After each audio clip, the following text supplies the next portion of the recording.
To jama'a assalamu alaikum. Barkanmu da wannan lokaci, fatan kwana cikin ƙoshin lafiya. A cikin bidiyon mu na yau zamu gwada muku yadda ake yin mining na Ruby network, da kuma sannan zamu gaya muku dalilan da suka sa mutum zai daɗe yana mining ɗin Ruby ba tare da an bashi damar yin KYC ba. Sakamakon akwai mutane da yawa da suka yi ƙorafi akan sun jima suna mining na Ruby amma ba a basu damar yin KYC ba. Bari mu je cikin Ruby app mu gwada muku yadda ake mining na wannan app ɗin da kuma yadda mutum zai yi ya samu KYC. Kun ga wannan abu mai kama da diga, wannan abu mai kama da digan nan, hoton digan nan shi zaka taɓa. Kana taɓa app ɗinka na Ruby kana buɗe shi, wannan shafin zai kawo maka. To sai ka taɓa wannan hoton digan kamar yadda yanzu insha Allah za mu taɓa shi, kuna gani za ku yadda abin zai kasance.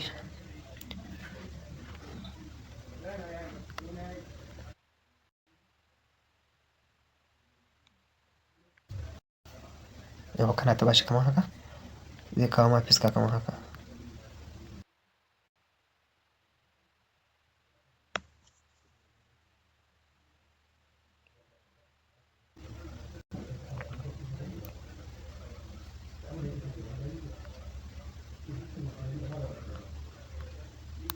Yau to idan ya kawo ka daidai nan, to sai ka zaɓi guda ɗaya, imma Nigeria, imma capital Abuja, imma Lagos, imma global, water global ko wood global ko fire global har zuwa ƙarshe.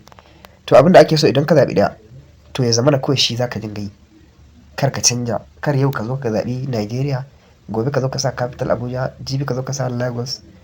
To wannan shine dalilin da zai sa ba ka samu damar yin KYC da wuri ba, ba ka samu a baka damar yin KYC da wuri ba. Amma in ka zaɓi ɗaya, kawai shi zaka dinga yi. In Nigeria ne kullum Nigeria, in capital Abuja ne kullum capital Abuja, in Lagos ne kullum Lagos, in water global ne kullum water global. Ka gane? Wannan shi zai sa ka samu damar yin KYC da wuri. Sannan kuma wannan shine da ake mining na wannan Ruby. Saboda haka Allah ya taimake mu, alkhairin da ke cikin wannan project ɗin ya kasance muna da rabo insha Allah.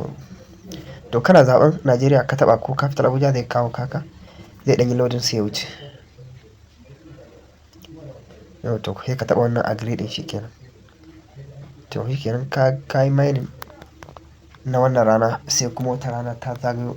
Sau ɗaya ne a rana shi ma, kana shigowa taɓawa ɗaya za ka yi, mining sau ɗaya za ka yi, sai kuma rana ta gaba. Sannan sai nan inda za su ke turo ma saƙonni akan abin da ya shafi app ɗin, abin da ya shafi project ɗin nasu. Sannan kuma sai nan inda nan ta nan za ka shiga ka yi KYC ko ka ga an baka damar yin KYC ko ba ka baka ba. Kun ga wannan global KYC role ɗin, idan ba ba mutum damar yin KYC ba zai gan shi ba. Sannan ka tabbatar nan inda aka rubuta my information ɗin nan, ka shiga ka gyara komai da ke ciki, sunanka, kai namiji ne ko mace, date of birth, email, phone number, country, kazalika, address da sauransu. Komai yayi daidai, sai ka shiga wannan user verification ɗin. In ka shiga user verification sai ka zo inda aka rubuta not verified ɗin nan, sai ka taɓa ni. Sannan sai ka zo ka taɓa continue. Na taɓa continue, to gashi nan inda suka ɗan yi ticking guda biyu, sauran wannan na ƙarshen.